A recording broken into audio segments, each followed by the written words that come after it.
2 দফা নির্বাচন ঘোষণা হলো এবং 4 মে ফল ঘোষণা 4 তা কি বলবেন দাদা এটা নিয়ে? দেখুন, রাজ্যে নির্বাচন ঘোষণা হয়েছে, এবার শুধু সময়ের অপেক্ষা। বিজেপি কখন 50-এর নিচে নামবে, আর বিজেপি যে যত নেতা নেতৃত্ব, প্রধানমন্ত্রী, স্বরাষ্ট্রমন্ত্রী, মুখ্যমন্ত্রী, তারা ভারতবর্ষের বিভিন্ন জায়গা থেকে পশ্চিমবঙ্গের মানুষকে, হিন্দি ভাষাভাষী মানুষ, পশ্চিমবঙ্গের যে বাঙালিদের যে কৃষ্টি কালচার যারা জানে না, শুধু মানুষ অপেক্ষা আছে কবে নির্বাচনে তাদেরকে গোহারা হারিয়ে তাদেরকে দিল্লিতে পাঠিয়ে দেবে, সেই সময় শুধু মানুষ গুনছে।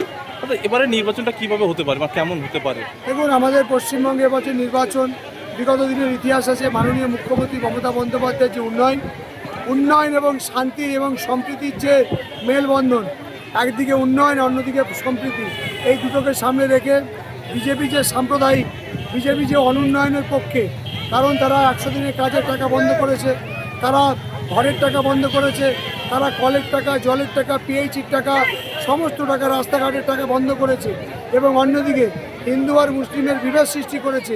এই দুটোকে মানুষ জবাব দেওয়ার জন্য এই সম্প্রীতির বাংলায় তৃণমূল কংগ্রেস চতুর্থবারের জন্য আবার মামাটি মানুষের সরকার গঠন করছে।